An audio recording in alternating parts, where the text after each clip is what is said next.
sobre todo con la habilidad, el ingenio que lo hacen y utilizar los medios informáticos que tenemos a nuestro cargo para poder llevar a cabo pues, docencia y seguir siempre mejorando nuestros conocimientos de caballos y seguir siempre en esa carrera de tener cada vez gente más preparada y que sepa más de caballos. Mi conferencia de hoy va a versar en torno a enfermedades importantes. Cuando se me planteó, lógicamente, yo estuve pensando qué enfermedades eran las que más habitualmente nos encontrábamos. Al final hice una selección de las 4 enfermedades que os voy a pasar a relatar, porque efectivamente en el caballo podemos encontrar muchas patologías que les afectan y muchos de ustedes habrán visto muchas diversas enfermedades, tanto de aparato locomotor como metabólicas, como infecciosas, virales, bacterianas, de micosis, pero algunas de ellas son muy repetitivas, nos las encontramos bastante y efectivamente creo que podemos dar un paso en conocer algo más sobre ellas. Entonces vamos a empezar, yo os voy a lanzar el PowerPoint en la pantalla que nos explicará un poquito las principales enfermedades que tenemos. Yo he elegido al final, después de estar estudiando cuáles serían las que creo que levantarían más interés, creo que deberíamos estar hablando de 4 de ellas. En primer lugar, la influenza, por su interés, ya que es una de las enfermedades que protegemos con vacunaciones y que actualmente tiene una prevalencia alta en nuestra cabaña equina, en ciertas zonas de nuestro país, y que efectivamente debemos de conocerla y saber exactamente cuáles son las medidas que debemos optar con ellas, ya que puede dejar muy diezmados nuestros caballos y disminuir sus capacidades a la hora de poder actuar de una manera deportiva con ellos. La segunda va a ser el cólico conocido de todos los que sois jinetes, amazonas, herradores, amantes de los caballos. ¿Quién no ha sufrido en un caballo suyo un cólico o en alguno de algún amigo o de algún conocido? El cólico es una de las causas que más muertes provocan en nuestros caballos y una de las causas que provoca que nuestros animales lleguen a morir antes de su edad generacional. La tercera de ellas es la infosura. Quiero desterrar mitos sobre la infosura y que conozcáis exactamente qué es, en qué consiste y cuál sería la alteración específica de ella. Y la cuarta sería la mioglobinuria, enfermedad del lunes, de la que vamos a hablar ahora. En primer lugar, vamos a hablar de la infosura. ¿Qué es la infosura exactamente? La infosura es un rinovirus que en esta época que estamos siendo tan castigados por los virus, realmente debemos conocer que la influenza es un virus que provoca alteraciones en el aparato respiratorio de nuestros caballos. En primer lugar, la forma de transmisión es aerógena, es decir, que va por el aire. Algo parecido a lo que se está hablando con nuestra famosa enfermedad que sufrimos todos ahora. Y mediante la tos o mediante la respiración de estos animales puede favorecer que se disemine. Hay animales que están más expuestos, aquellos que su sistema inmunitario es más bajo, como pueden ser los potros o los animales más mayores cuyos anticuerpos, sobre todo de tipo G, de tipo A, van a estar más bajos. Provoca una elevada morbilidad, es decir, un caballo que entre en una cuadra con la influenza o también llamada gripe equina es un animal que va a provocar un alto número de animales afectados. Sin embargo, pocos de ellos van a morir. No tienen una mortalidad alta, aunque sí que tienen una morbilidad. Es decir, morbilidad, capacidad de infección del resto de la cuadra, mortalidad, cantidad de animales que mueren de todos ellos. ¿Cómo se transmite? Pues se transmite, ya hemos dicho, por vía aerógena. Cuando hay animales que ya están infectados, lo que hacen es expeler ese virus por el conducto de la tos. Entonces lo que hacen es diseminarlo a otros animales o a la ropa de jinetes y amazonas o cuidadores o herradores o veterinarios que están manipulando este animal o en el material que utilizamos para trabajar con ellos. Es decir, que debemos tener especial cuidado cuando entra un animal nuevo a la cuadra si no ha sido vacunado. Yo no dejaría en una cuadra de la que fuera propietario entrar un animal que sanitariamente no tiene sus vacunas de gripe y tétanos en orden. Entonces, estos animales lo que haríamos es quitarlos y someterlos a una cuarentena hasta que estuviéramos en posesión de la seguridad de que no tienen ningún tipo de virus que nos va a contaminar al resto de los caballos, ya que, como os digo, es realmente muy infeccioso y puede llegar a provocar que toda nuestra cuadra esté infectada en poco tiempo. La concentración de animales va a favorecer esa diseminación y fijaros, durante 1 a 3 días va a sufrir un proceso de incubación, es decir, va a ser asintomático y durante esos 1 a 3 días, que algunos autores dicen que hasta 5, que no tiene ningún síntoma, este caballo va a diseminarlo al resto de los caballos. Y claro, esto os suena, ¿verdad?, por cosas que estamos viendo actualmente. Bueno, pues estos animales son los que realmente van a favorecer que todo se disemine y al final esos recién llegados que tienen la enfermedad nos van a provocar que toda la cuadra se infecte. ¿Qué es lo que provoca? Pues provoca sobre todo un exudado nasal seroso, mucopurulento, normalmente de color verde a blanquecino, que corresponde a una bronquitis provocada, es decir, una inflamación de los bronquios mayores que secreta moco y hace que lo saque fuera. Pero al secretar moco se produce una cosa bastante más grave, que es un leve edema pulmonar. Por aumento de la presión osmótica, la vena pulmonar se satura y lo que tendremos es un aumento de presión en el pulmón que va a hacer que acumule líquido y que al final haga que esos pulmones no puedan expandirse. Cuidado, que puede dar lesiones crónicas de las cuales no nos levantaremos nunca con el caballo, es decir, siempre va a sufrir secuelas de las que va a ser difícil que salga adelante. Pero ¿qué es lo que veremos nosotros en nuestra cuadra si tenemos un animal que presenta influenza? Pues lo primero que veremos es tos seca. Entras a la cuadra y se oye esa tos perruna que los animales realizan de manera muy frecuente y casi muy constante, y sobre todo que se oye desde muy lejos, porque la garganta está inflamada y todos los músculos yoideos, los que hacen que la glotis se mueva, provocan que esta tos tenga una sonoridad especial, nada que ver con la que tenemos normalmente en las neumonías habituales. Los ganglios se van a infartar, es decir, se van a inflamar, van a aumentar de tamaño, sobre todo los parotidios, los submandibulares, los retrofaringios, los habitualmente implicados en todo esto, y hace que esa tos pueda llegar a provocar enfisemas, que no es más que una especie de bolsa que se produce en los pulmones y que a la auscultación vuestro veterinario va a ver que se produce un sonido un poquito timpánico, como si fuera una trompeta, un sonido agudo que va a hacer que ese animal provoque incluso lesiones que se van a conservar en el tiempo. Es decir, que otra vez tendríamos lo que llamaríamos la persistencia de esos síntomas.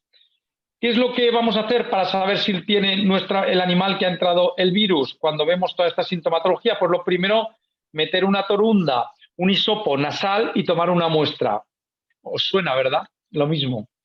También vamos a hacer un análisis serológico y miraremos anticuerpos en su sangre para determinar si tenemos el virus de la gripe. Analíticamente podemos sacar sangre y lo que veríamos es que los glóbulos blancos, se produce una linfopenia porque los linfocitos disminuyen de manera grave y los monocitos también, lo cual nuestro veterinario nos avisaría que podía ser muy específico del proceso que se ha provocado en el pulmón debido a la influenza. Otra de las cosas que vamos a ver es descarga nasal bastante elevada.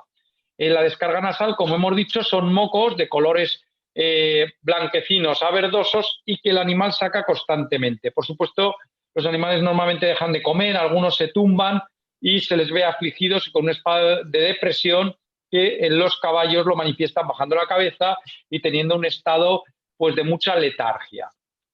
La forma de tratarlo, en primer lugar, sería aislar aquellos caballos que han entrado en la cuadra con cualquiera de estos síntomas. Nunca podemos mezclarlo con nuestros animales, por mucho que estén vacunados, que va a ser una de las soluciones prioritarias, pero nunca debemos mezclarlos.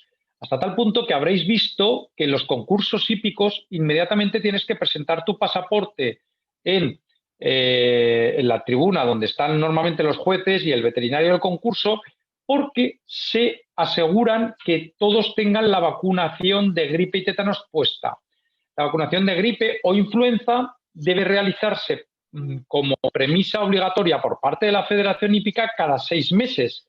Y esta vacunación debe supervisarse por parte de los veterinarios como que se ha hecho en su tiempo, no se ha pasado, y si en algún caso algún caballo por cualquier factor no ha podido hacerse dentro de los 6 meses después de la primera vacunación, debe hacerse una vacunación al mes, ya que si no vamos a perder la cadena de inmunidad que los anticuerpos del caballo deben tener. Y al someterlo a una concentración de masas, como puede ser un concurso donde pueden ir a lo mejor 60, 70, 200 caballos, lo que vamos a tener es una infectación masiva de caballos que muchas veces son de alto valor, o cualquier caballo, que por supuesto para mí son todos de alto valor, y en ningún momento vamos a darles una seguridad a esos animales que no han sido vacunados. Es decir, que todos los animales que entren en un picadero debe exigirse prioritariamente antes de que lleguen que tengan la vacunación puesta. Cuidado que ese periodo de 1 a 3 días puede hacer que nos disemine la enfermedad a nuestros caballos. Otra de las formas de tratarlo sería estar en un sitio lo más abierto posible y sobre todo preservado del polvo, es decir, o de cualquier sustancia que esté en la atmósfera. Por ejemplo, hemos tenido casos de palomas que estaban en las partes superiores de cuadras y, bueno, las deyecciones de estos animales, la urea que contienen, produce que todavía se irrite más todo el tracto respiratorio y esto va a provocar que todavía tengamos más problemas. Es decir, el animal estaría, el mejor sitio donde estaría es al aire libre y sobre todo fuera de corrientes de aire. Es decir, al aire libre pero preservado en zonas donde no peguen corrientes de aire. Otra de las formas de tratarlo sería por medio de antibióticos de amplio espectro o de espectro más reducido, como sería la penicilina y streptomicina o sulfamidas. Son otras de las formas. En caso de complicarse, nosotros los veterinarios utilizamos nuevamente cefalosporinas de última generación, pero con penicilina y streptomicina suele ser suficiente para controlar sobre todo las infecciones paralelas que se nos van a producir después de la infección viral. Sabéis que los virus no tienen tratamiento por antibiótico. Un antibiótico no hace nada en un virus, pero un virus provoca unas deficiencias en el sistema inmunitario que hace que se contaminen por bacterias subsiguientes a ese virus y que son, digamos, oportunistas por ese sistema de pérdida del ejército de anticuerpos que nos protegen en el cuerpo. Otra cosa que utilizaríamos como forma de que el animal no tenga ese desarrollo tan abismal de toses serían antitusígenos expectorantes como la codeína, que nos va muy bien. Pero, señores, en último lugar he dejado lo que es la medida estrella en la que realmente funciona de maravilla, que es la profilaxis vacunal. Existen todavía comunidades autónomas que en sus BOEs, digamos, en sus leyes, no tienen recogidas la obligación de vacunar de gripe y tétanos cuando debería ser así. Pero a todos los efectos, cualquier cuadra que se precie debería en nuestro país vacunar por medio de una vacuna específica o, es decir, que solamente llevará influenza y tétanos, influenza o de influenza y tétanos. Estas vacunas ya llevan los serotipos del virus para el que van a proteger. Cuidado, que se da el caso de que ciertas marcas de vacunas que se inoculan para proteger de la influenza en regiones como puede ser Andalucía, no van a provocar la misma protección que en regiones como el País Vasco. ¿Por qué? Porque los serotipos de virus que tenemos en un sitio y en otro van a ser diferentes y la protección es totalmente diferente. Por cierto, por eso deben ser vacunas específicas de esa zona, para lo cual su veterinario seguro que les puede asesorar y les puede dar una fácil distribución exactamente de qué es la vacuna, cuál es la que más va a proteger a esos caballos. Bueno, pues dicho esto de la influenza, no he querido tampoco profundizar más en serotipos virales ni en cuál es su forma de actuación patogénica, pero sí llevarnos unas pinceladas de lo que sería la realización de la vacunación cuando vemos animales inmediatamente, nada más nacer, ya tienen la inmunidad que protegen de la madre pasa por medio de la placenta les va a pasar la inmunidad de la gripe y el tétanos. Por eso las yeguas preñadas se deben vacunar de gripe, ¿de acuerdo? Se deben vacunar de gripe y cuando nacen pasa la inmunidad a los potros, que la van a tener hasta los 6 meses. A los 6 meses debemos vacunar ese potro y luego revacunarlo al mes. De esta forma tendrá inmunidad. Posteriormente, una vez al año será suficiente para poseer esa inmunidad. Aunque si compite en competiciones oficiales de las federaciones, deberá realizarse cada 6 meses, ya que se considera que esa vacunación cada 6 meses va a incrementar la tasa de anticuerpos y vamos a tener un animal mucho más protegido para estar en un ámbito como es una competición hípica, que tenemos ese acúmulo de caballos. Muy bien, pues hasta aquí llegaría la influenza, que es una de las enfermedades que vemos habitualmente y que muchas veces, por no presentar grandes lesiones, aunque algunos caballos quedan realmente con secuelas de por vida, secuelas pulmonares, caballos que están asociados a disminución de su capacidad deportiva, a disminución de su capacidad de intercambio gaseoso en los alvéolos pulmonares, animales que hacían actividades que necesitaban un alto rendimiento pulmonar, como puede ser el ride, el trek, sin embargo, están diezmados, disminuidos por haber pasado una influenza años antes. Entonces, es muy importante conocer todas estas cosas y, sobre todo, no dejar entrar a la cuadra caballos que hayan sido inmunizados antes de llegar. Muy bien, pues pasamos a lo que es realmente el cáncer de los caballos, que es el cólico, que es la enfermedad que más animales se nos lleva antes de su edad generacional de morir. El cólico realmente se caracteriza por ser, etimológicamente, es un dolor de colon que está asociado a una sintomatología que hace que toda esa sintomatología, cualquiera de esos síntomas, se le denomine cólico. El cólico como tal es dolor abdominal que puede estar ligado a muchos factores, como os voy a dar ahora unas pequeñas pinceladas de lo que sería. ¿A qué está realmente ligado? ¿A qué factores predisponentes? Pues en primer lugar, el caballo hay que saber que tiene unas características anatómicas, es decir, de intestino, que es un intestino metido en la cavidad abdominal con unas dobleces y unas flexuras y unos giros realmente muy susceptible de tener problemas. Cuando está sometido a un ámbito natural, como es un prado, un pasto o incluso esos boxes que tienen un paddock donde pueden los animales correr, movilizarse, pues realmente disminuye los índices de cólico. Pero cuando los metemos en esos boxes que son de 3x3 o de 2,5x2,5, donde el animal justo le viene para dar la vuelta, donde esperamos nosotros sería como una celda que tenemos que dar la vuelta y nos pegaríamos con la espalda en la pared, realmente estos animales van a tener un problema que no pueden desarrollar su capacidad digestiva como lo harían en la naturaleza. En la naturaleza os recuerdo que un caballo anda aproximadamente unas 16, 17 horas diarias comiendo pequeñas cantidades de alimento con muy baja capacidad calorífica. Ese alimento pues normalmente es pasto de festuca, de esparceta, o pipirgallo, de alfalfa, de cualquier tipo de pratense, y que tiene muy pocas megacalorías. Es lo que ingiere muy constantemente durante esas horas. Aparte, el efecto de andar, que favorece su motilidad intestinal, tanto de peristaltismo como motilidad, se instaure y constantemente esté moviéndose. Cuando los metemos en el régimen de la domesticación, lo que ocurre es que se disminuye todo ello y empieza a fallar el mecanismo y el engranaje tan perfecto que supone el aparato digestivo. Entonces, ese engranaje lo que hace es que al final empiecen los animales a disminuir movimientos de un lado y de otro, y unido a su incapacidad para estar comiendo pocas veces al día, es decir, un caballo está preparado para comer muchas veces al día, lo que va a ocurrir es que van a desarrollar cólicos. Entonces, los cólicos, yo os quería poner, ahora os pondré unos vídeos relacionados con esto. Vamos a pasar este vídeo que creo que no se os ve y lo pondremos ahora.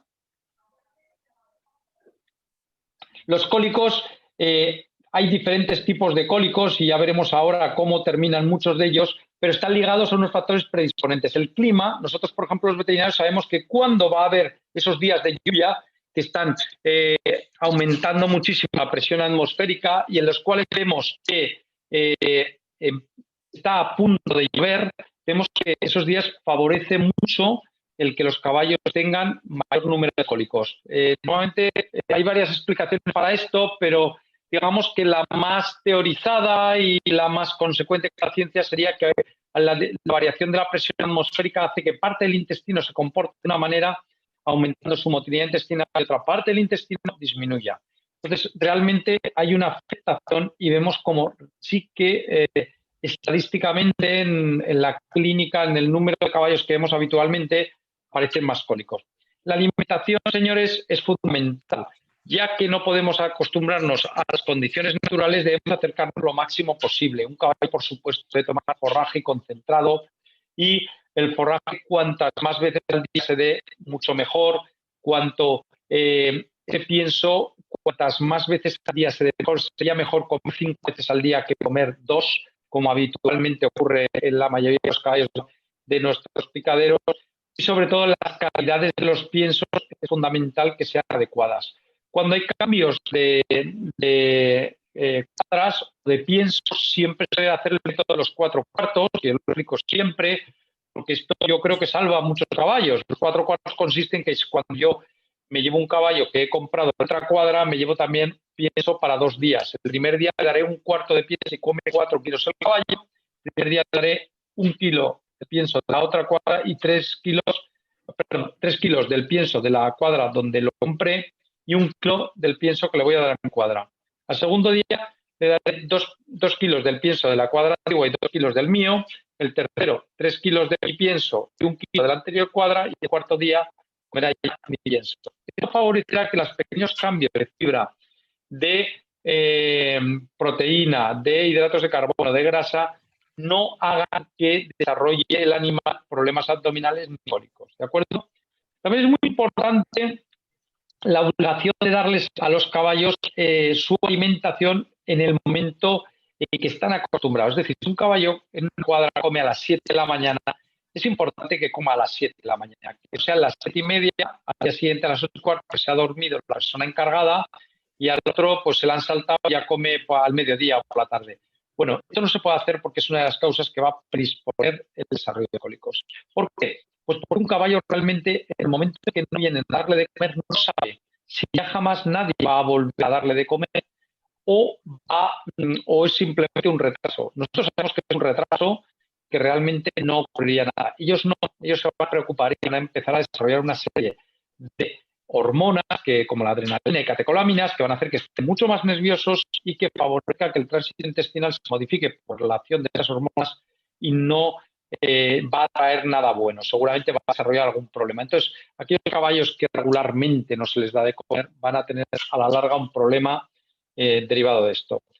Bueno, luego el manejo de ejercicio excesivo, el ejercicio que desaparece por causas de una lesión, es decir, todos los factores que hagan salir de su rutina van a hacer que el animal nos empiece con esta imagen que tememos tanto de nuestro caballo mirándose los ijares, el izquierdo o el derecho, y mostrándonos que algo ocurre. Esos síntomas que nos van a dar de movimiento de manos, de llamar a la puerta, de tumbarse y levantarse, de estar dando vueltas sobre sí mismo, de estar depresivos contra una pared, de abrir la puerta de la cuadra y ni siquiera acercarse a vernos, y todas estas cosas que realmente nos van a provocar el inicio del cólico, que muchas veces va a terminar, como veis aquí, con un problema de torsión o con un problema de introspecciones o de cólicos graves que van a necesitar de una cirugía.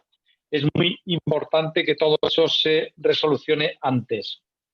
Tenemos otros factores predisponentes, aproximadamente hay 107 causas que están descritas como cólicos. Un caballo con infosura puede desarrollar un cólico, una yegua gestante podría hacer que también tuviera un problema cólico.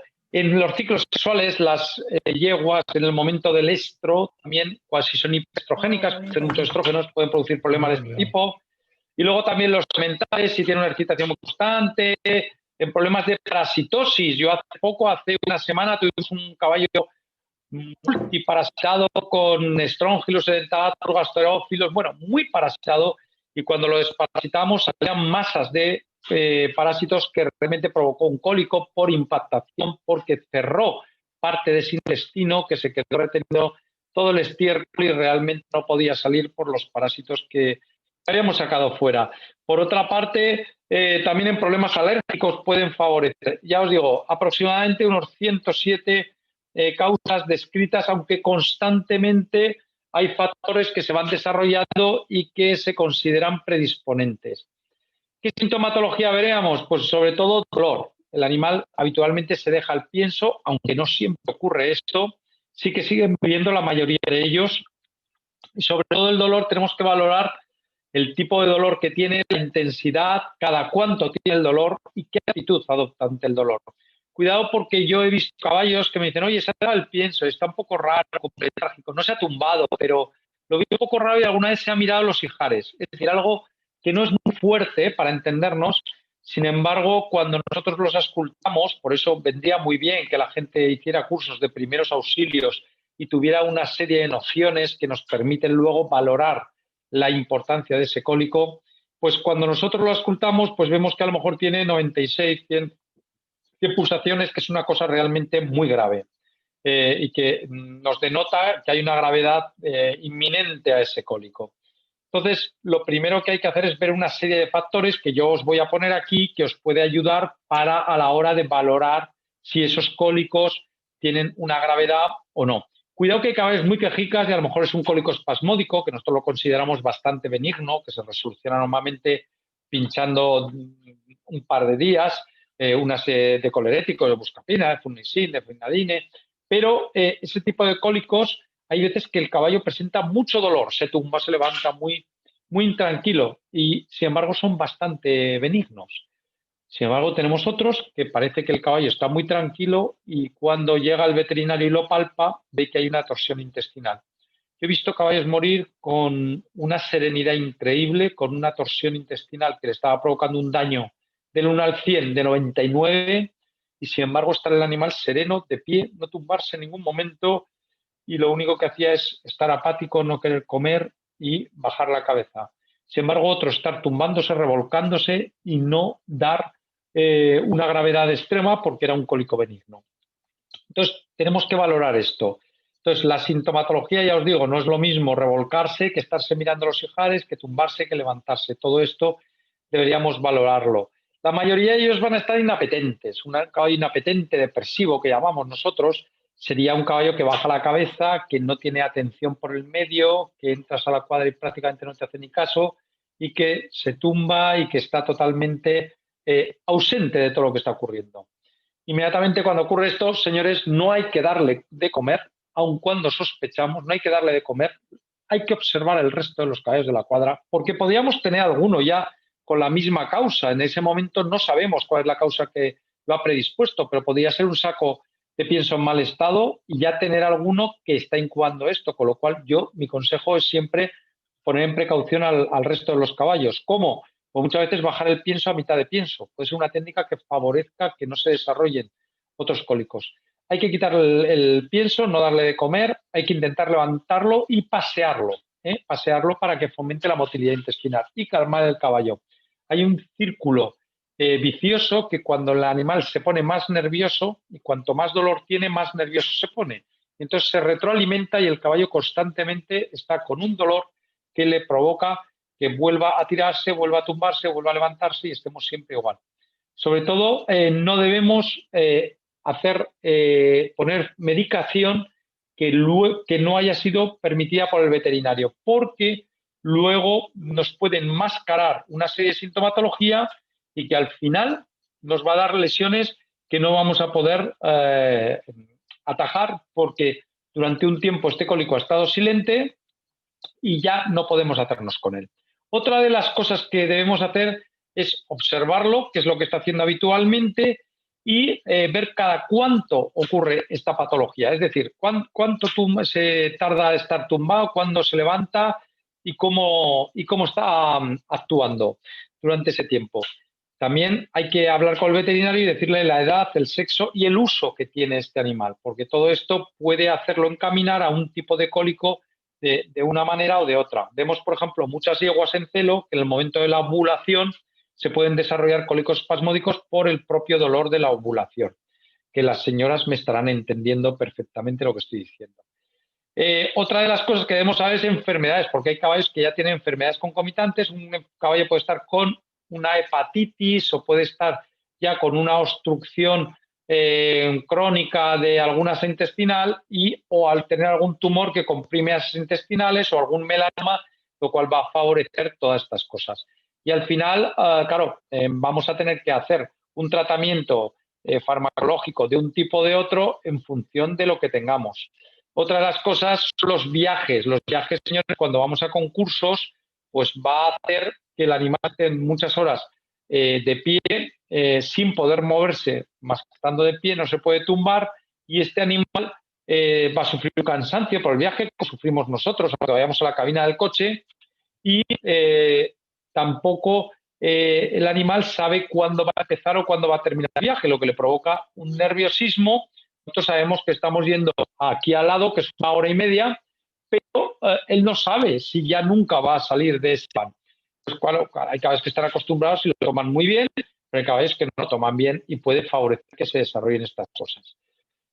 Por otra parte, los factores climáticos en sitios muy cálidos, con humedades relativas muy altas, todo esto puede favorecer el desarrollo de cólicos. Se ha visto últimamente que la calidad del agua es muy importante. Hay un agua que está permitida para la boca de animales con una serie de nitritos, de calcio, con unas composiciones básicas que efectivamente aquellos animales que no están comiendo un agua de calidad, no están bebiendo agua de calidad, lo que ocurre es que al final se van a acumular sobre todo carbonatos cálcicos en las zonas renales o alteraciones en los huesos, favorecer desarrollos de fibrocartílagos, cosas que, al igual que en los cólicos, pueden producir otras patologías que al final nos van a desarrollar estos cólicos.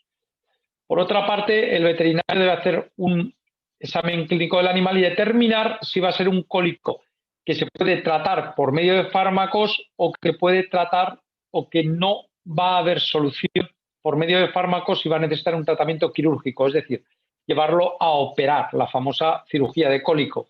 Este tratamiento cólico, hablaremos ahora de él y ahora vais a ver una cirugía de cólico en qué consiste, y es muy importante porque hay veces que farmacológicamente, por muchos fármacos, por mucho finadín, por mucha buscapina que pongamos y por muchos fármacos, no vamos a resolucionar, como podréis entender cuando veáis los vídeos que os voy a poner. Entonces, es importante que el veterinario tome la decisión quirúrgica cuanto antes, pero lógicamente debe llegar al caballo cuanto antes. Esto lo digo porque hay veces que te llaman para el caballo cuando lleva 2 días de cólico y nosotros lo que podemos hacer es humanamente darle la atención de enfermos y no hacer nada más porque realmente el caballo ya está terminal, ¿no? Una torsión que lleva 12, 14 horas, realmente ya ha habido unos fenómenos de necrosis de ese intestino, de muerte intestinal, que no se va a poder resolucionar ni con una cirugía. Es decir, la cirugía tiene muchas posibilidades, pero si se coge en un tiempo muy cercano a la aparición del cólico. Si no, se nos va a escapar y el animal morirá. Es importante tomar esa decisión. Hay veces que se toma la decisión del tratamiento farmacológico hasta que se ve que fracasa ese tratamiento, porque no es sencillo, aunque se hacen ecografías, podemos hacer analíticas, pero muchas veces no es sencillo determinar si el cólico es quirúrgico de entrada. Hay veces que la palpación nos lo denota, pero hay otras veces que debemos hacer pruebas paralelas para saber si realmente es de esta manera. Y para ello vamos a tardar un tiempo que necesitaremos con el paciente para ver si realmente lo necesitamos. Hay que ser, ese diagnóstico debe ser muy completo y tenemos que estar muy seguros de mandarlos a realizar la cirugía. Y sobre todo se va a tomar esa decisión con signos clínicos y con nuestras exploraciones que hacemos, ya os digo que muchas veces con análisis laboratoriales de hematocrito y de concentración de CO2 en sangre o paratocíntesis de tomar muestras de abdomen para ver si ha salido. Fijaros que es muy importante la aptitud que puedan tener los caballos, sobre todo de mirarse los flancos y de estar alerta frente a las cosas. Mucha gente me dice, bueno, ya se ha solucionado porque el animal ya es estercolado. Bueno, que un animal estercole no quiere decir que haya solucionado su cólico. Quiere decir que ha vaciado la ampolla rectal y la parte del intestino donde se acumulaba el estiércol, no que haya solucionado nada. Sí que un síntoma que yo tomo como de gravedad normalmente es la sudoración. Un animal que está con sudoración suele ser un animal que va a tener un cólico mucho más serio. La temperatura corporal puede modificarse normalmente hacia subida y cuando un animal está terminal va a provocar normalmente la bajada de esa temperatura, lo que llamamos el triángulo de la muerte, que es la bajada de temperatura, subida de pulsaciones, acidosis metabólica y muerte. Normalmente obedece a roturas y torsiones, roturas intestinales, roturas estomacales, enteritis terminales, colitis con peritonitis, es decir, cosas realmente ya muy malas. Una de las cosas que los propietarios de caballos podéis mirar es la coloración de la mucosa, que una mucosa esté anémica o esté hiperémica como esta, o esté rosada o esté congestiva con halo tóxico. Fijaros aquí donde os marco, esto se llama halo tóxico y aparece pegadito a la mucosa gingival al lado de los dientes. Este halo tóxico nos permite determinar que hay fenómenos de endotoxemia, es decir, la sangre ya ha absorbido toxinas del intestino y seguramente ya lo tenemos asociado al intestino porque estamos hablando de un cólico, podría haberlas absorbido de otra parte, pero realmente este halo tóxico aparece ya en casos muy, muy serios. Otra de las cosas que podemos mirar es el tiempo de relleno capilar, que sería por presión sobre las mucosas, sobre esas mucosas que hemos visto antes, por presión en las cuales podemos determinar si hay un relleno, es decir, el corazón está llevado con suficiente perfusión, con suficiente presión a todas las partes del caballo. Entonces, esto es algo que no hace falta tener ningún aparatito y consiste en presionar en esta zona y ver cuánto tiempo lleva que se rellene otra vez esa mucosa que estaba rosácea, porque al presionarla la dejaremos blanca. Cuando tarda aproximadamente unos 3 segundos, 5 segundos, estaría correcto. Pero en este caso, por ejemplo, ya no va a haber retorno y son animales que están verdaderamente ya muy graves, ¿de acuerdo? La frecuencia cardíaca, que en un caballo normal debería estar con 40 pulsaciones por minuto, puede elevarse hasta 80, 100, incluso 140, y se consideran normalmente situaciones muy graves. Por encima de 100, 96 es lo que utilizamos el dintel de pulsaciones.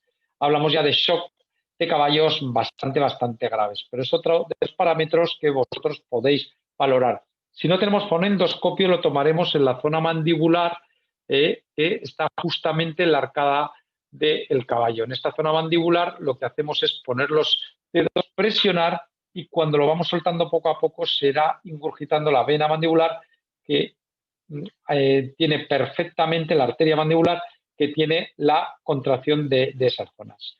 ¿De acuerdo? También podemos ver la respiración, cómo es superficial o es más abdominal. Todas estas cosas nos favorecen. En la zona abdominal lo podemos contar y vemos, por ejemplo, si el animal tiene una respiración más agitada o es más corta. Podemos oír también si hay motilidad. Lo iríamos con un fonendo en la zona de los ijares, tanto del lado izquierdo como el lado derecho, para ver si tiene el intestino delgado y el intestino grueso en el lado derecho.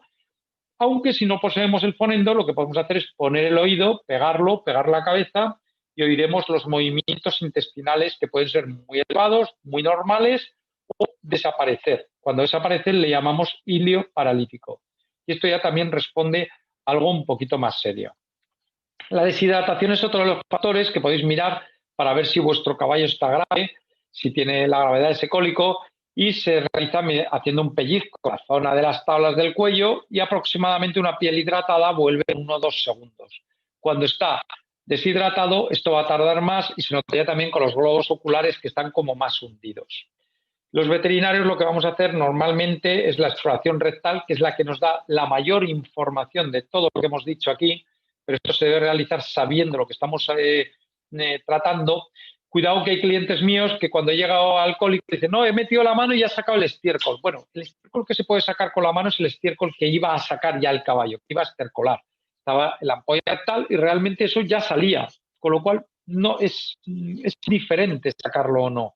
Porque nosotros lo que hacemos es sacar ese estiércol para poder valorar luego el resto de asas, la cabeza del colon, el ciego cuando cruza el colon transverso, la fresura, los ligamentos nefroesplénicos, la fresura diafragmática, es decir, todo esto es lo que valoramos, no estamos quitando el estiércol. Entonces es absurdo quitarlo y nadie debe hacerlo porque puede provocar rotura rectal si no sabe hacerlo.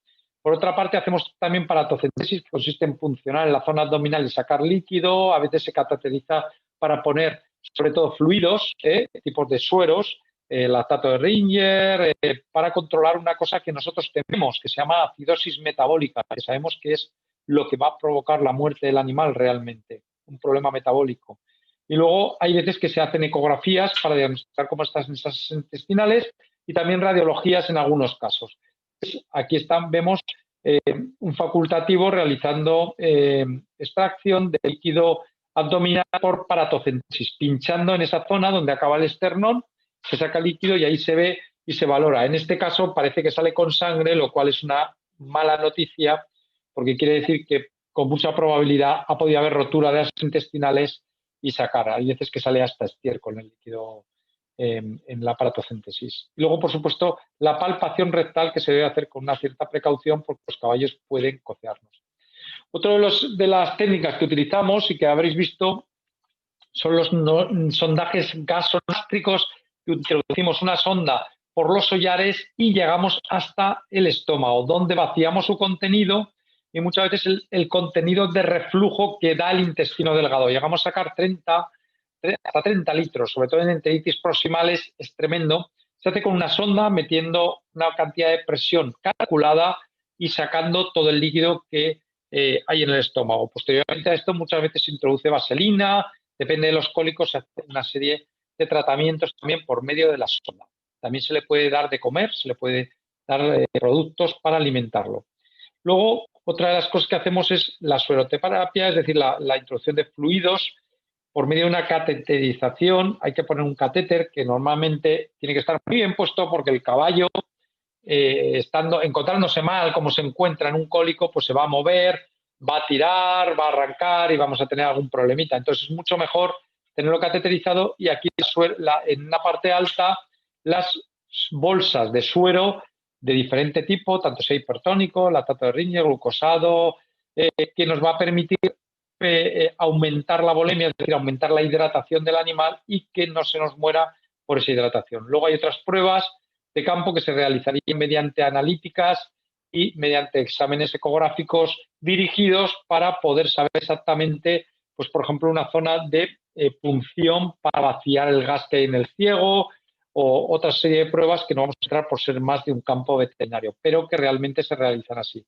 Entonces, cuando todas estas pruebas y todo el tratamiento farmacológico fracasa, señores, no nos queda más que la resolución quirúrgica, es decir, la cirugía. La cirugía consiste en dormir completamente al animal siempre con anestesia inhalatoria, es decir, dormirlo por medio del tubo que le llega hasta los pulmones y por medio de un anestésico, esoflorano o sevoflorano últimamente, lo que hace es estabilizarse para que quede completamente el animal sedado, sin ni un solo movimiento, lo cual nos va a permitir hacer un buen trabajo a la hora de abrir el abdomen. Cada vez se ponen decúbito supino, se abre el abdomen y se puede después sacar a lo mejor un contenido totalmente que se ha quedado retenido en el colon, un fecolito, es decir, una piedra que llevara en alguna asa intestinal, o una torsión, es decir, una vuelta de parte del intestino, como vais a ver ahora. Muy bien, vamos a poneros unos vídeos que tenemos específicos de cólicos, en el cual quiero explicaros cómo es la gravedad de esto a la hora de poner, porque muchas veces no nos queda ninguna otra solución que poner, que mandarlos a cirugía. Fijaros, esto que vais a ver es una enteritis proximal donde el intestino delgado se llena de líquido y va a aumentar de tal manera que sale por detrás y aumenta hasta aquí. Esto puede suponer aproximadamente un aumento de la presión dentro del intestino delgado, que cuando lo sondamos hacemos la extracción y llegamos a sacar 8, 10 litros, 12 litros de fluido del estómago, porque este intestino lo ha llevado ahí. Este cólico no deja de ser grave, pero sí que realmente tendría una resolución. Podríamos llegar a solucionarlo. Otra cosa sería una torsión intestinal, la famosa torsión, que fijaros, en esta torsión, una torsión de colon, tenemos el colon aquí y fijaros aquí y fijaros lo que hace. Se está dando la vuelta sobre sí mismo, se torsiona, aumenta y va hacia el otro lado. Os lo pongo otra vez porque realmente... ¿Sí? ¿No se ve el vídeo? revisar compartir pantalla porque no estamos viendo el vídeo. Vale. A ver, un segundito. Minimiza si quieres la presentación y ejecuta el vídeo. A ver, un segundito que no nos deja hacerlo. Además que son vídeos, a ver. ¿No lo veis ahí? ¿Ahora? Ahora has dejado de compartir. A ver, a ver, compartir pantalla. Muy bien. Ponemos el reproductor. A ver si ahora me deja. Ahora bueno, sí. ahí lo veis. Muy bien. Disculpar, que no lo sabía. Estaba aquí. Bueno, esto es la torsión de colon. Fijaros cómo el colon se vuelve, gira y se mete en la zona anterior. O sea, imaginaros cómo está compartiendo, cómo está girando. Es decir, esto no se resoluciona con un flunixin ni poniendo suero. Es decir, el colon que está aquí en esta zona se gira. Esta es la torsión por miles de factores. Pueden ocurrir muchas cosas que lleguen a torsionar el colon. Y se gira. Lógicamente, este tipo de cólico no tendría más que una resolución, que sería el hacer la cirugía. El que os ponía antes es la enteritis proximal, que sería este. No sé, ¿lo veis ahí? ¿Lo veis bien? Sí, sí, se ve bien. Tomás ahora. Esto lo veis bien. ¿Veis el intestino delgado cómo sube y aumenta de tamaño, llegando a llenarse de una cantidad de líquido descomunal? Ya os digo, de 10, 12 litros, que cuando los sondamos los extraemos por la parte anterior. Entonces, claro, lógicamente estos caballos no van a tener una resolución farmacológica. Vamos a tener que realizar una cirugía. ¿Pero qué es exactamente la cirugía? Mirad, la cirugía consiste, en primer lugar, bueno, habría que sedar al caballo. Es algo bastante aparatoso y el caballo se seda en una sala protegida para que cuando caiga no se haga daño. Lo veis que está todo protegido con colchonetas para dormirlo. Se le tiene que hacer una sedación generalizada para luego ya sacarlo y ponerlo en la mesa de cirugía. Tiene que ser en quirófanos muy preparados. Y, lógicamente, manipular un caballo de 300, 400, 600 kilos pues requiere de grúas y de sitios ya avanzados para hacer cirugía avanzada. El caballo, una vez que se pone en el sitio, pues se prepara, que su preparación puede llevar media hora hasta que está perfectamente de la forma que queremos, en decúbito supino, y ya se hace la esterilidad. Veis que el caballo está alimentado por oxígeno y por un anestésico que permite que no se muevan ni un milímetro. Imaginaos en esta situación si moviera los pies.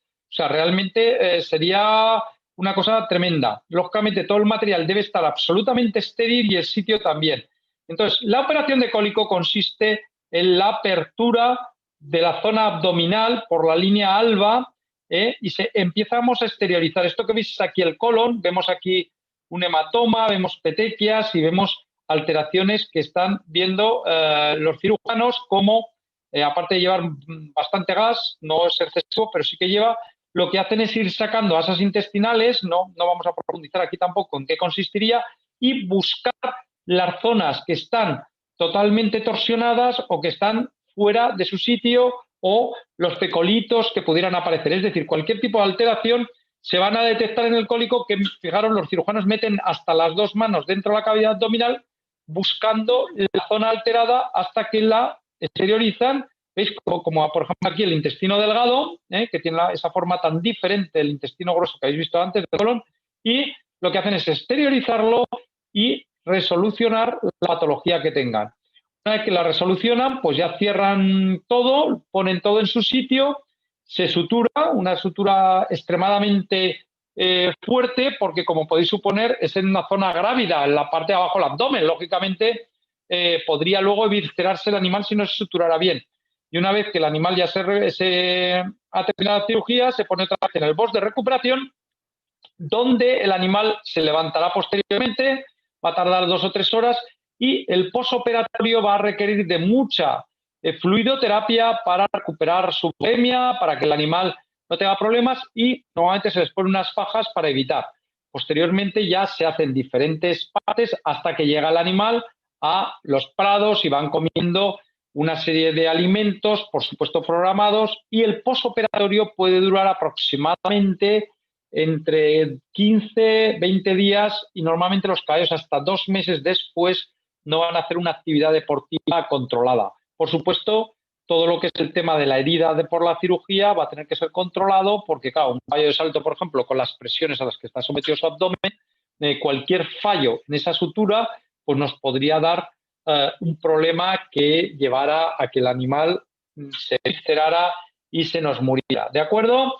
Entonces, yo creo que el cólico hasta aquí sería lo más habitual que nos hemos encontrado y luego, si queréis, en el turno de preguntas me podéis contar cosas o de cosas que os hayan ocurrido o que queráis preguntar de lo que os haya ocurrido con el cólico. Bueno, vamos a pasar un momentito, casi, y empezamos ya con lo que sería el síndrome navicular. Vamos a hablar de una de las síntomas más habituales que tenemos con los caballos de deporte y que actualmente es lo que más estoy detectando en los exámenes de compra, que la gente compra exámenes, o sea, compra caballos con alteraciones bastante serias de navicular que hace que el animal no pueda desarrollar su actividad deportiva e incluso estén animales que están alterados por infiltraciones o por falseamientos de esa cojera debido a que tienen el síndrome navicular del sesamoideo distal y que mucha gente desconoce. Son caballos que pueden ser silentes, es decir, que no aparece ningún síntoma. Y entonces, como no aparece ningún síntoma, pues claro, compramos el caballo confiando que ahora mismo no cojea, sin embargo ya tiene una inflamación del navicular y el animal está provocando una cojera intermitente o un cojera que hace que nos vaya a dar una cojera permanente de por vida. Por cierto, es una enfermedad absolutamente irresoluble. Si mi caballo tiene síndrome navicular, puedo poner una farmacología para conservarlo en el tiempo, es decir, hacer que durante un par de años, 3 años, todavía tenga actividad deportiva, pero luego el animal va a quedar cojo de por vida, seguro. Entonces, actualmente hay formas de retrasar esta cojera, pero siempre nos va a quedar una cojera intermitente que nos puede dar problemas. Os explico lo que es. Este es el navicular. El famoso navicular es este huesecito que, por cierto, tiene forma de labio y que está sujeto por dos ligamentos, uno en la parte anterior y otro en la parte posterior. Entonces, este navicular, que sería esto de aquí, esta zona de aquí, está justamente debajo del menudillo, pegado por la parte de detrás del casco. Ya os digo, tiene forma de labio y tiene una superficie flexora, que es donde va el tendón. Realmente es la polea que sujeta el flexor profundo. Es por donde pasa y lo que va a hacer, este sería el navicular, para que lo entendáis mejor. Hemos cortado un casco, si os dais cuenta, el casco iría por aquí. Acordaros que dentro del casco está el tejuelo y está parte de la segunda falange y luego está el sesamoideo distal o navicular. Esto es un navicular. Señores, la primera cosa que deberíamos aprender, cuando nosotros tenemos un caballo al cual no tiene talones, la bolsa podotroclear, que es donde está metido en una bolsita en líquido. La bolsa podotroclear va a estar aumentada de presión. Fijaros, este es un caballo que sí que tiene talones, está el eje interfalangiano, es decir, de las 3 falanges recto. ¿Y qué ocurre? Que no presiona el navicular, está aquí. Sin embargo, en este caballo, como está la bolsa del navicular presionada porque no hay talones, lo que va a ocurrir es que ese navicular está sometido a unas presiones que tarde o temprano nos va a provocar alteraciones en ese huesecito tan curioso. Ese huesecito, si no tiene funcionalidad, lo que va a ocurrir es que la polea no funciona y cada paso que da el caballo se va a acordar. Es decir, que va a estar cojo. No, nos va a provocar una cojera irreversible, si es así. Claro, tiene grados de naviculitis a síndrome navicular ya instaurado y de degeneración, porque lo que estamos haciendo es degradar ese hueso y al final se convierte como un hueso que va perdiendo arenilla y pierde consistencia, lo que llamamos nosotros la matriz ósea. ¿Qué es esto? Fijaros, visto en un microscopio electrónico, la matriz ósea lo que hace es desaparecer de dentro del hueso y están las trabéculas, pero desaparece completamente. Y entonces el hueso que tiene esa desaparición empieza a perder su sangre, que esto es, digamos, es el sistema arterioso y venoso que lo vasculariza y empieza a degenerar y a formar arenilla que la va perdiendo y cada vez está más cojo. Bueno, ¿cuál sería la prueba de que el caballo tiene navicular? Bueno, pues hay una prueba sencilla que la puede hacer todo el mundo que se llama la prueba de Ludwig y que consiste en levantar las lumbres simplemente con una tabla un poquito larga, se pone el caballo en el extremo y se levanta la tabla, de tal forma que, ¿qué estamos haciendo aquí? Presionar donde está el navicular, que es ahí el huesecito donde está. Entonces, al presionarlo, el caballo, aunque no coge, lo tenemos ahí aproximadamente 1 minuto y medio, 2 minutos, y luego lo ponemos al trote. El caballo después cojeará, ¿de acuerdo? Los veterinarios lo que hacemos es un bloqueo, es decir, bloqueamos el nervio digital palmar con anestesia y entonces desaparece el dolor en la bolsa podotroclear. También podemos infiltrar la bolsa podotroclear, que es la que está aquí, que llegamos, fijaros, aquí en la radiografía vemos cómo está pegada. Entonces, de esta manera haremos un buen diagnóstico, pero que sobre todo el diagnóstico 100% va a ser una radiografía en la cual hacen esa cosa tan curiosa los veterinarios de poner un taco que tiene 60 grados de inclinación. Ponemos el caballo con ese taco y los 60 grados nos permiten ver detrás de la segunda falange justamente el hueso y ver cómo tiene roturas, fisuras o pérdida de consistencia. Esto sería un navicular ya en fase muy avanzada con una rotura. ¿Por qué se rompen? Pues porque han empezado formando esa arenilla, perdiendo consistencia y al final ese hueso no tiene ni consistencia ósea. Entonces, independientemente de todo eso, debemos saber que hay una teoría de la bursitis que dice que cuando esa bolsa que está la que está metido, la sometemos a presión porque tenemos los talones en el suelo, es decir, un caballo pando, lo que va a ocurrir es que aparece. ¿Y a qué edad aparece? Pues normalmente entre 5 y 14 años, pero 7 años es una edad de Intel que cuando yo compro un caballo y ya tiene 8 o 9 años, sin duda le realizaría las pruebas de navicular, porque puede tener síndrome de navicular y no haber dado cojera nunca, sin embargo, aparecer en medio año, 1 año o 2 años. Y señores, su veterinario con una radiología lo va a determinar y va a echar de atrás el caballo. En un examen de compra de un caballo para vida deportiva, sin duda debería hacerse la placa de navicular, ya que si no estáis corriendo el riesgo de que tenga esta enfermedad, y yo os aseguro que cuando el caballo pasa 1 año, 2 años, 3 años, va a empezar a desarrollar los síntomas que poco a poco al principio serán aleatorios, aparecerán, desaparecerán, aumentará más, tendrá tendencia y al final ese caballo va a manifestar la cojera que hace que pierdan todo. Otra de las cosas que tenemos es que ese eje interfalangiano, y entenderme aquí, como este casco se continúa con la coartilla perfectamente. Sin embargo, aquí en este caballo ha perdido el eje interfalangiano, está estaquillado, está recto. Y al perder el eje interfalangiano, si os fijáis, está presionando esta zona que es donde tenemos metido el navicular. Entonces, señores, siempre los ejes interfalangianos son fundamentales, porque al final pasa factura, sin duda. Los herrajes, esto es como si tenemos un Ferrari y le ponemos ruedas de bicicleta. Señores, el casco es algo que debemos cuidar muchísimo en nuestros caballos. Yo sé que cada vez se cuida más, pero todavía falta.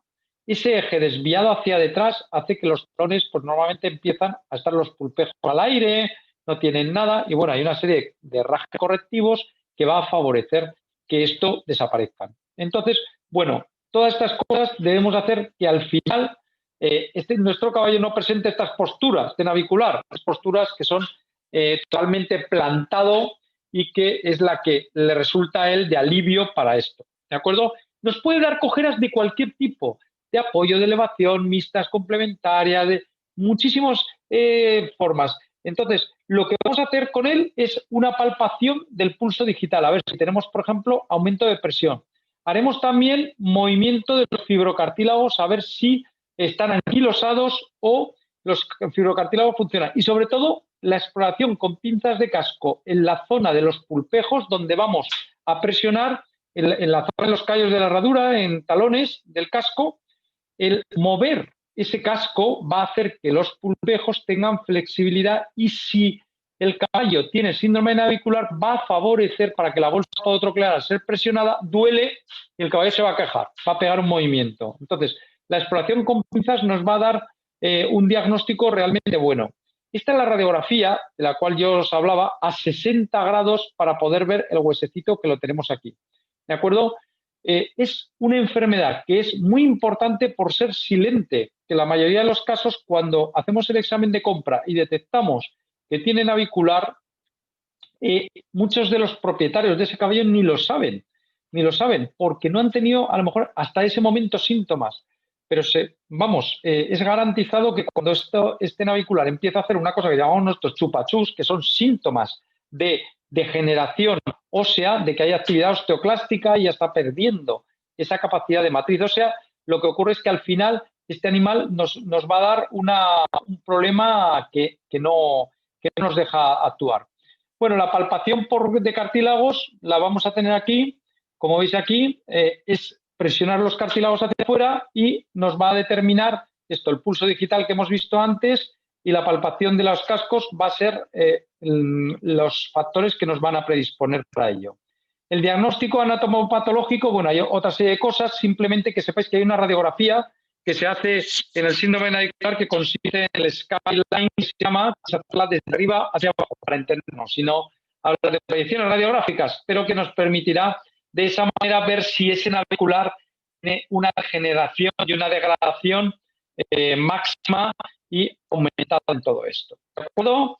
Bueno, pues este es nuestro navicular y la degeneración que tiene, los picos que forma y, lógicamente, el tendón pasando por ahí, pues tendría unas pérdidas que haría que no funcionaran bien. Y, por supuesto, podemos ver las zonas de chupachus, de pérdida de matriz, y se produce como una especie de osteoporosis que van a hacer que no podamos actuar. Sí que es verdad que existen tratamientos médicos con AINES, fenibutazona y, sobre todo, infiltraciones dirigidas que nos van a hacer que ese navicular no presente ninguna sintomatología hasta pasado un tiempo. Es decir, podemos tener 6 meses, aproximadamente 9 meses actualmente, hasta un año. Yo tengo un tratamiento que ha durado un año y al año va a volver a aparecer. La segunda infiltración que le haga seguramente volverá a estar 5 o 6 meses sin ningún tipo de síntoma, pero no conseguiremos mucho más. Y con la tercera normalmente no se pasa de los 3 o 4 meses. Y cada vez las infiltraciones van perdiendo función de que al final no podemos atajarlo, ¿de acuerdo? Pero sí que podemos darle una vida deportiva a lo mejor de un par de años, 3 años con infiltraciones. Cuidado que muchos caballos se ven infiltrados. Yo he llegado, he visto un caballo diagnosticado, le hemos hecho la infiltración y a los 2 meses ir al mismo picadero, por otro caballo, cruzarme con el propietario, preguntarle qué tal iba. ¿Qué tal el caballo? Fenomenal, no cogía nada, estupendo, lo vendí. O sea que tener mucho cuidado, pues se venden muchos caballos que pueden estar infiltrados, no los has detectado y al final el problema es tuyo, porque es difícil. La infiltración debe estar siempre acompañada con una herradura que le llamamos de huevo, es decir, una herradura cerrada, compensada en lumbres, con unas costuras, que bueno, que tampoco vamos a entrar, pero es la típica imagen de herradura específica del navicular, ¿de acuerdo? En la cual se pone un poquito entalonada para que favorezca esto, ¿de acuerdo? Hay otro factor que era la criogénesis, es decir, la rotura del nervio, para entendernos, que inerva el navicular. Esto, por supuesto, está en desuso, ya no se utiliza y, de hecho, se consideraría como un factor contra el bienestar animal porque le quitamos el nervio que hace que le duela. Cuidado, en casos extremos, por bienestar animal se podría hacer, pero no como una técnica para solucionar esto. ¿De acuerdo? Esto es lo concerniente al navicular. Por último, os voy a hablar de una manera un poquito más rápida de lo que sería la famosa enfermedad del lunes. Claro, yo os he puesto esto en la rhabdomiolisis para que os llame un poquito la atención. ¿Qué es esto de raro? Pues, señores, es la enfermedad del lunes, la famosa patología que hace que los caballos muchas veces los trabajamos, los dejamos y al día siguiente aparece una patología de tal calibre que nos va a dar lesiones irreversibles que a veces llevan a la muerte en un porcentaje alto. Está influenciado por muchas cosas, por la preparación deportiva del caballo, si tiene o no capacidad de estar moviéndose, si el animal tiene hormonas sexuales y, bueno, provoca unas degeneraciones en la fibra muscular, que es la que vemos aquí, que puede hacer que el animal a la larga pueda, por acumulación de lactato, de ácido láctico, que, señores, no es nada más que las agujetas nuestras, solo que en su caso este ácido láctico acumulado puede luego producir una absoluta depleción del sistema nefrítico de depuración de ese lactato en los riñones, provocando una alteración electrolítica, ácido base y una hipercalemia que hace que pueda acabar con la vida del animal. Es decir, en síntesis, las agujetas pueden provocar lo que llamaríamos mioglobinuria o enfermedad del lunes por rhabdomiolisis, por rotura de esas fibras musculares y acúmulo de lactato que hace que se degenere y ese animal no tenga capacidad luego de moverse. Este animal se va a mover con rigidez, con temblores, con espasmos, anda como Terminator, si me permitís el símil, está absolutamente anquilosado y está, por supuesto, depresivo, deja de comer, se congestiona muchísimo y la orina empieza a ser negruzca, oscura y hace que ese animal empiece a no poder ni moverse. Es un fallo metabólico que hace que el riñón no depure, puede subir la uremia y al final estos caballos, después de tratarlos fehacientemente con muchas cosas, pueden llegar incluso a morir. Nosotros hacemos determinación sanguínea para asegurarnos que es la enfermedad del lunes. Miramos la creatinquinasa, el aspartato, la láctico deshidrogenasa, que son las tres hormonitas que nos dicen exactamente, las tres enzimas que nos dicen exactamente si tenemos una alteración. Si están incrementadas después de 24 horas, pues ya sabemos que hay una alcalosis metabólica y al final nos va a provocar problemas. ¿Qué es lo que haríamos? Pues en primer lugar, que no pase frío, que el animal esté en un sitio donde no pueda moverse, se le pone relajantes musculares como silacina y butorfanol, antiinflamatorios específicos como fenilbutazona, fluximeglobine y inmediatamente fluidoterapia. Fluidoterapia es fundamental, fundamental porque necesitamos que ese tóxico que está en sangre, que es el ácido láctico y que está obturando los riñones, se diluya y lo orine. Por muy mal que lo pase, tiene que detoxicarse de su propio tóxico producido en su músculo por muchas veces una preparación deportiva inadecuada. Entonces, bueno, utilizamos también lactato de Ringer y sobre todo estas cosas.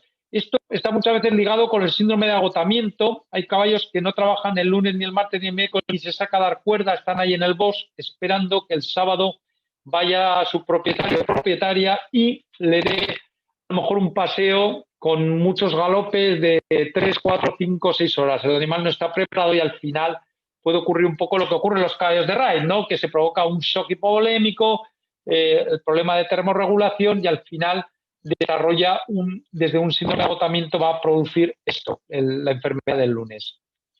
¿Qué deberíamos llevar para solucionarlo? Si estamos en una marcha o en alguna cosa, pues bueno, normalmente un equipo de infusión para poner algo de suero que se pudiera utilizar y sobre todo fluidoterapia potásica y cálcica, que esto ya sería más profesional, pero nos permitiría actuar ante una situación de estas rápidamente y que lo podríamos controlar.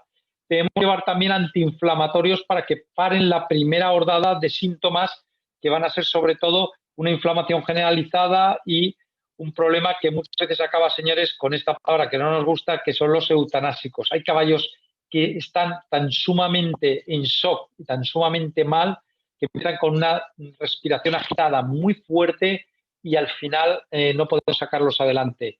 Cuidado con la preparación deportiva de nuestros caballos, porque muchas veces esos excesos de trabajo en un fin de semana, luego entre semana todos estamos tan ocupados que no vamos a montar nuestro caballo y no hay nadie en la cuadra que pueda sacárnoslo a dar media hora de cuerda que hubiera solucionado el problema, pues puede llevarnos a una enfermedad del lunes con esa rhabdomiolisis y con esa mioglobinuria que puede acabar con nuestro caballo. Bueno, pues muchísimas gracias os quiero dar por querer aprender de caballos, por querer saber cada vez más, porque eso nos hará aprender de ellos y cada vez tener más conocimiento y desde luego estar más felices de estar junto a ellos. Y quería aprovechar también para felicitar a una alumna mía que le tengo mucho cariño, que se llama Irati, y que la he visto por ahí. O sea, un saludo, Irati. Vale, ahora, si queréis preguntar algo sobre esto, yo estoy abierto a cualquier cosa que me queráis preguntar. Muchas gracias, Tomás. La verdad es que la información que nos has trasladado pues, es de un gran valor. Recordar a los asistentes que la sesión está siendo grabada y que tanto el vídeo de la misma como la presentación que ha utilizado Tomás Conde será compartida en la web de la Federación Vasca de Hípica pues en los próximos días. Os avisaremos a todos de ello a través de correo electrónico. Muy bien, Tomás, te voy a trasladar algunas de las preguntas que se han ido haciendo a través del chat. Muy bien.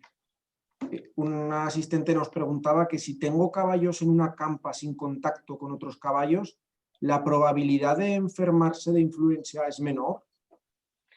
La probabilidad es menor porque por contacto directo no van a tenerlo, porque un caballo cuando relincha, un caballo cuando tose, un caballo cuando babea, puede provocar el paso de ese virus a otro caballo. Lógicamente, si están con distancia física, mecánicamente no va a haber una transmisión del virus, pero sí que por vía aerógena se sabe, en nuestro caso de esta enfermedad, se sabe con seguridad que por vía aerógena se podía transmitir con corrientes de aire, con sitios poco ventilados, viciados, que hubieran estado los otros caballos y después, aunque no estén esos caballos, entrar el nuestro, podría contaminarse. La probabilidad va a ser muchísimo menor, ¿de acuerdo? Pero sí que podría ser. Por eso se hace un cierre sanitario en los concursos y no se deja entrar un caballo que no venga vacunado. O inmediatamente que se le detecta, se echa. Vale, perfecto.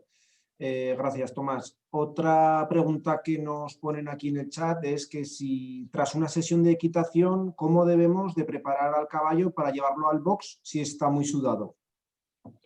Bueno, va a depender mucho también de la temperatura que haga, pero yo soy partidario de duchar el caballo después de estar sudado. Claro, lo ideal sería tener un agua temperada, nunca caliente, ¿eh? Agua temperada, que no estuviera fría. Y hay muchos picaderos que ya cuentan con su sistema de calefactor para esto. Pero si no tenemos agua temperada, yo sí que le iría poquito a poco, empezando por las patas. Es muy importante empezar por las manos y pies dándole el agua y luego ir subiendo hacia el abdomen, ¿de acuerdo? Algo así como nos ocurriría a nosotros si nos duchamos con agua fría. Pero yo, señores, que juego al tenis, después de un partido de tenis, por mucho frío que haga y aunque no salga el agua caliente, me ducho. ¿De acuerdo? Yo creo que el caballo hay que quitarle las toxinas de encima que tiene después de sudar, sobre todo si ha sudado profusamente. Entonces, sería muy importante eso. Pero si el agua está muy fría, habría que echarle primero las manos y pies para que se produzca una vasoconstricción y suba la sangre caliente arriba. Y una vez que está hecho, despacito ir empezando por el abdomen, poco a poco, desde la cruz hasta la zona de los ijares, que sería la más susceptible de que nos dieran problemas. Vale, gracias, Tomás. Otra pregunta dice, estoy viendo en mi centro hípico varios caballos que están con mucha diarrea. ¿Qué causa? ¿Qué puede producir esto? Bueno, es múltiple la diarrea, pero si ven muchos caballos, cuidado que hay un nexo de unión entre todos ellos, que es el pienso, el agua y el pasto. Todos estarán en el mismo picadero, normalmente comiendo el mismo agua, están pastando en los mismos sitios y están bebiendo el mismo agua. Cuidado con las desparasitaciones. No sé por qué, bueno, sí que sé por qué. Muchas veces la gente desparasita 2 veces al año. Es una cosa errónea. Se tiene que desparasitar 3-4 veces al año. Se desparasita 2 veces al año porque los ingleses, señores, con sus temperaturas máximas que no superan los 25-30 grados, normalmente, bueno, sí que superan, pero aquí en España vamos a tener mucho más calor y no tienen temperaturas extremas de 43, 44 que tenemos nosotros en Aragón, por ejemplo. Y entonces no tienen unos parásitos que configuran para eso. Entonces podría haber parásitos que al desparasitar solo 2 veces, como hacen los ingleses y ponen en sus libros, la gente lee el libro y dice cada 6 meses. Pues no, señores, tienen ustedes que desparasitar cada 3 meses si el caballo va solamente de la pista al box. Y si pasta en algún pasto, de 3 a 4 veces al año. ¿De acuerdo? 4 veces al año sería lo indicado. Y por supuesto, parasitaciones dirigidas, porque la diarrea es un síntoma ligado a parásitos. ¿De acuerdo? Hay ciertos parásitos que van a provocar diarrea crónica porque están en la mucosa intestinal y lo provocan. También podría ser un pasto que tuviera alguna especie herbácea que provocara esto. Los pastos que están muy mojados y llevan hongos también podrían favorecer esto. Ciertos piensos con mala conservación también, piensos muy ricos en fibra, también podrían provocar diarrea y sobre todo infecciones por haber bebido agua que estuviera estancada o algo que estuviera contaminado también, ¿de acuerdo? Sobre todo de hongos o de bacterias. Vale, Tomás, y ya para terminar, nos preguntan también en el chat que si la rinoneumonitis equina podría confundirse con influenza equina. Bueno, la rinoneumonitis tiene dos formas de presentación. La primera es la rinotraqueitis, que provoca una alteración traqueal en la parte superior de la tráquea normalmente y bronquios mayores. Normalmente, luego, por supuesto, puede colonizar los alveolos pulmonares. Y una forma, esa sería la forma neumónica, y una forma reproductiva que afecta a las yeguas preñadas, provocando el aborto de los potros a final de gestación, que es la zona normalmente reproductiva, y los potros se abortan con 9, 10, 11 meses de gestación. Pues es una pena ver el potro ya hecho y abortado. La forma reproductiva sería una, que esa no la vamos a equivocar, pero la forma, que es el tipo, esta es la tipo 1 y la tipo 4. Entonces, la tipo 1, que sería la de la rinotraqueitis, efectivamente puede provocar algo parecido, pero normalmente va a ser mucho más traqueal que lo que sería más pulmonar la influenza. Pero la influenza sí que provoca una mayor producción de mocos y una mayor producción de temperaturas altas y afectación ganglionar, y hay un diagnóstico diferencial de una y otra. Sí que comparten síntomas y en algún momento digamos que un propietario podría equivocarse de uno y de otro. Sí. Vale. Nos ha entrado ahora una última pregunta, que será ya la última, Tomás, que nos Sí. dice: ¿puede ser que mi caballo se atasque comiendo pienso? Come muy rápido y a veces se oyen ruidos en su garganta y saca babas. Bueno, eso es que tu caballo le gusta mucho el pienso que le das un pienso muy bueno y él le gusta mucho y se lo come muy ávidamente. Tienes una pequeña solución, que es poner piedras en el comedero, muy rudimentaria, pero funciona. Que es en el comedero donde le das la comida, coger piedras de río grandes, de un tamaño así, del tamaño de mi cabeza, ya que estamos viendo la pantalla, y ponerla en el comedero. Entonces, poner 5 o 6 de estas piedras y echar el pienso ahí. Con lo cual, lo primero va a comer más lento, porque va a tener que estar moviendo las piedras para coger en los recovecos con la lengua pequeñas cantidades de pienso, porque hay muchos que son muy ácidos y ¡pum!, traga a toda velocidad. Entonces, eso podría ocurrir. O lo segundo, podría haber una estenosis esofágica. Hay caballos que tienen el esófago en alguna de las zonas como contraído, y también podría favorecer que presentara una sintomatología parecida con esa estenosis. Luego también hay que ver qué tipo de pienso se está dando, porque hay que revisar el forraje, qué forraje se da, porque hay veces que los caballos van a necesitar un forraje muy finito cortado, mezclado con el pienso para favorecer ese tránsito. Y hay otras veces que podría haber, claro, es que es muy difícil porque hay que ver una serie de sintomatología, pero yo estoy diciéndolo habitualmente que nos encontramos. Podría haber incluso úlceras pépticas, úlceras de estómago, en las cuales provocara una acidosis que hace que ese esófago y ese cardias y ese estómago provoquen pues alteraciones en el animal que hagan que modifiquen sus hábitos de conducta a la hora de comer.